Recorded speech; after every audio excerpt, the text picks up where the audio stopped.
Sa Pokemon Center, dinidilaan ni na Ash at Misty ang kanilang ice cream habang pinapanood si Brock na tinitingnan ang kanyang email. Narinig nilang nakatanggap si Brock ng mensahe mula kay Suzy at naalala nilang ito ang breeder na dating nagpapatakbo ng isang beauty salon. Tinanong nila kung ano ang isinulat nito at binasa ni Brock na pupunta si Suzy sa isang contest sa Bonitaville, ngunit wala siyang Pokemon na isasali. Alam ni Brock na malayo ito sa kanilang ruta, pero gusto niya talaga itong makita. Kaya naman, pumunta ang mga bida sa bayan at nakakita ng maraming trainer na may mga Pokemon na nakaayos ng maganda. Akala ni Ash ay isa na namang catching contest ito at nag-iisip kung anong Pokemon ang dapat niyang gamitin, pero sinabi ni Brock na isa itong beauty contest. Nagtanong si Misty kung sasali si Brock at tumanggi ito, ngunit sinabing si Vulpix ang sasali. Hiniling niya sa kanila na mag-ayos dahil hindi dapat sila makita ni Suzy na pangit ang itsura. Sumagot si Misty na dapat ay ayusin muna ni Brock ang sarili niya at lumabas si Brock na nakaputing suit kaya naisip ni Ash na mukha siyang tindero ng ice cream. Dumating ang Team Rocket sa bayan at nakitang nakatuon ang lahat sa kagandahan. Naisip ni na Jessie at James na maipapakita nila ang kanilang pormahan sa bayang ito. Natuwa si Meowth na isa siyang Pokemon sa sitwasyong ito dahil siya mismo ang gagawa ng mahirap na trabaho. Ipinaliwanag ni na Jessie at James kay Meowth na sasali sila sa contest at gagawin ang lahat para manalo. Sa ganoong paraan, magiging superstars sila at makakapagbukas ng sariling beauty salon na kukuha ng atensyon ng media at magbibigay sa kanila ng maraming pera. Para magawa iyon, pinili nilang si Meowth ang sumali sa contest na isa ring alipin ng salapi. Nakakita ang mga bida ng maraming Pokemon at nilinaw ni Brock na ang contest ay tungkol din sa pagpapakita kung gaano kahusay pinalaki ang isang Pokemon. Naghintay sina Ash at Brock kay Suzy habang iniwan muna sila ni Misty. Biglang tumakbo ang Vulpix at lumapit kay Suzy. Binati siya ni Ash habang si Brock naman ay nagtago sa likod ng mga bulaklak bago ito ibinigay kay Suzy. Nagpasalamat si Brock kay Suzy sa pagpayag na alagaan niya ang Vulpix nito. Sinabi ni Brock kay Ash na kailangan na niyang ibalik ang Vulpix at dahil nasa bayan si Suzy, naisip niyang ito na ang tamang oras at lugar para gawin iyon. Pinuntahan ni Brock si Suzy para batiin ng good luck sa contest pero pinayuhan siya ni Suzy na maging partner niya sa paligsahan. Pumayag si Brock at namula ang mukha bago biglang nawala ng malay dahil sa tuwa. Sinabihan ni Ash si Misty na kumuha ng tubig pero nakitang wala siya doon sa tabi nila.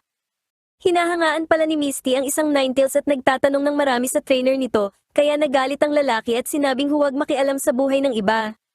Humingi ng paumanhin si Misty, pero dumating si Suzy at sinabihan ng trainer na si Zane na maging mas magalang. Humingi ng paumanhin si Zane, pero inaming nakuha ni Suzy ang kanyang buong atensyon. Sinabi sa mga bida na magkakilala na sina Suzy at Zane mula pa noong nursery school at nagpas siyang magsanay ng Vulpix. Sumigaw si Brock na siya ang karibal at kaaway ni Zane, pagdating kay Suzy. Nagkaroon sila ng tensyon dahil dito. Inamin ni Zane na alam niyang mahirap talunin ang Vulpix ni Suzy, kaya pinag-evolve niya ang kanyang sariling Vulpix para maging Ninetales dahil gusto niyang manalo gaya ni Suzy.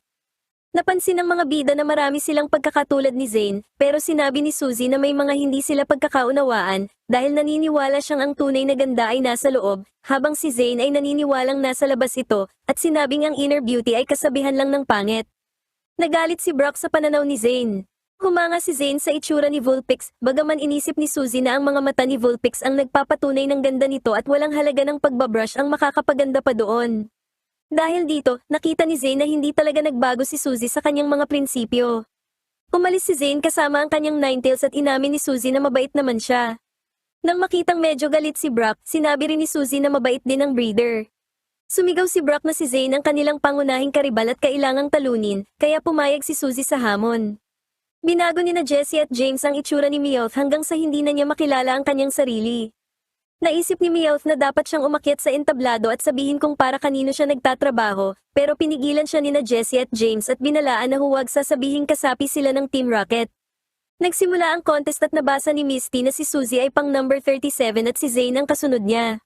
Sinabi ni Brock kay Suzy na mas malaki ang tsansa nilang manalo dahil isa silang koponan, at umasa si Suzy na ganoon nga ang mangyayari. Ang unang kalahok ay umakyat sa entablado kasama ang Marill, pero nahuli ito sa hindi inaasahang paraan. Nag-abang ang madla at lumitaw ang Team Rocket na naka-disguise habang ipinapakita ang kanilang Pokemon. Nagustuhan sila ng mga manonood at maging ni Zane na nakipagkamay pa kay Jessie. Inamin ng mga bida na kakaiba at nakakatawa ang itsura nila. Inisip ni Zane na sila ay sadyang unique at nagpasalamat naman ang Team Rocket sa mga papuring ito. Naniniwala silang kahit ang Pokemon na hindi kagandahan ng hitsura ay mapapaganda pa, kaya naisip ni Brock kung mapapaganda rin kaya ang kanyang Onix. Biglang dumating si Officer Jenny kasama ang tunay na kalahok at inakusahan sina Jessie at James na mga manloloko dahil kinulong nila ang unang contestant sa closet at kinuha ang pwesto nito. Sinubukang mga tuwiran nina Jessie at James na sila ang mananalo dahil sila ang number 259. Nagalit si Jenny sa kanilang mga sinabi at agad silang pinalayas sa contest sa mismong lugar na iyon. Inisip ni na Jessie at James na walang alam si Jenny, kaya kinalmot sila ni Meowth dahil sinabi nilang ginawa nila ang lahat, bagaman inamin ni Meowth na may iba pa siyang plano.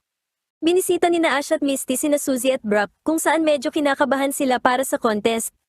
Dumating sina Jessie at James bilang mga doktor at sinabing kailangang suriin ang mga Pokemon bago ang paligsahan. Pinapila nila ang mga Pokemon at sinabing bawal sumunod ang mga breeder dahil madi-disqualify ang mga ito, sabay sara ng pinto. Natuwa sina Jessie at James dahil nagtagumpay ang plano ni Meowth na huliin ang lahat ng mga Pokemon. Nag-alala ang mga manunood dahil biglang nahinto ang contest. Nakita ni Zane na nakakandado ang pinto, kaya inilabas ni Brock si Geodude para wasakin ito. Nakita ng lahat na tinangay na ng Team Rocket ang mga Pokemon. Nang lumipad sila palayo, inilabas ni Ash ang kanyang Noctowl na siyang tumuka at bumutas sa balon para bumagsak ito sa lupa.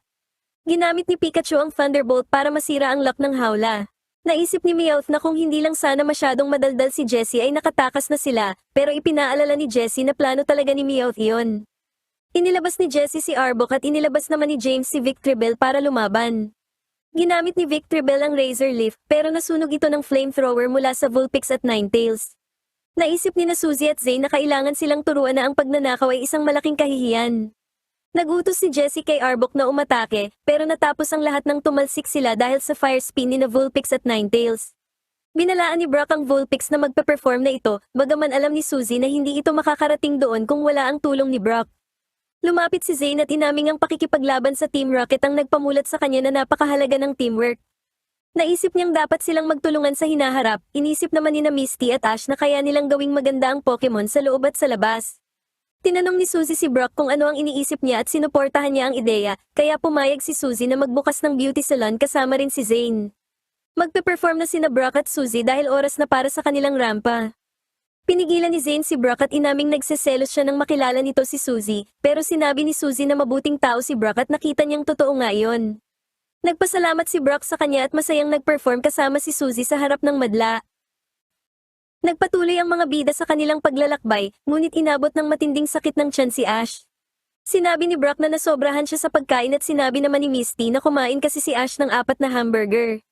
Kinurek siya ni Ash dahil 5 raw ang nakain niya. Sinabi ni Ash kay Pikachu na magiging maayos lang siya, ngunit natumba siya nang lalong sumakit ang kanyang tiyan.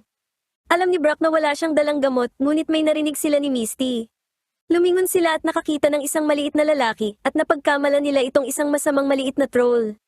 Nagalit ang lalaki, ngunit nagpakilala siya bilang si Old Man Shackle. Akmang aalis na siya dahil tinawag siyang troll ni Brock, ngunit agad itong humingi ng tawad sa kanya.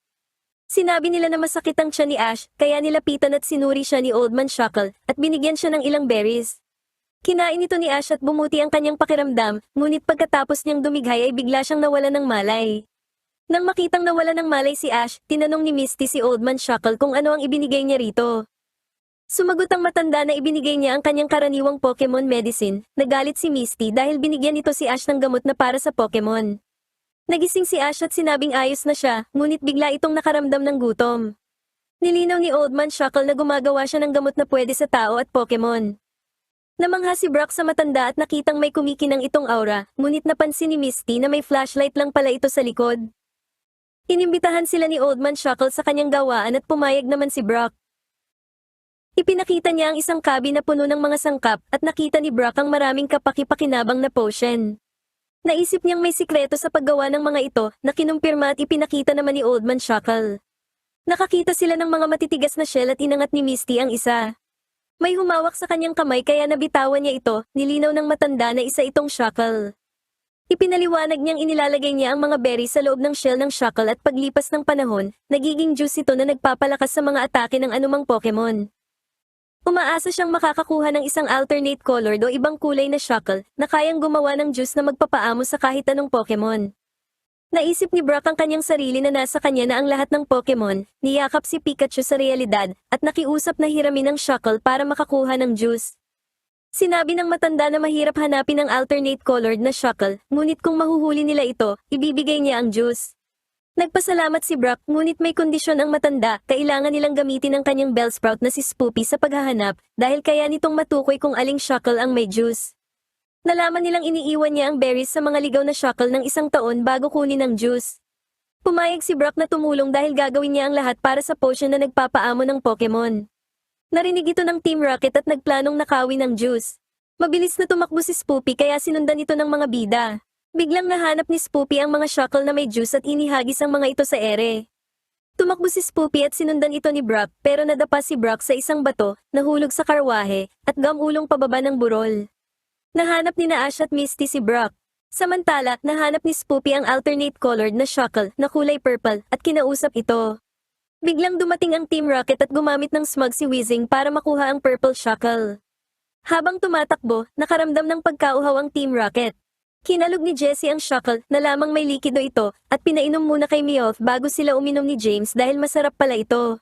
Sinundan ng mga bida si Spoopy at biglang dumating si Old Man Shackle. Sinabi niyang papunta ang lahat ng ligaw na shackle sa purple shackle dahil iniinom ang juice nito. Dahil dito, nakaramdam ng init ang Team Rocket at biglang nagka-crush si Meowth kay James. Nilinaw ng matanda na kapag uminom ng juice nito, maglalabas ang tao ng pheromones na aakit sa lahat ng Pokemon sa loob ng 3 araw at 3 gabi. Dinilaan ng mga shackle si Jessie habang pilit nilang tinatakasan ang mga ito.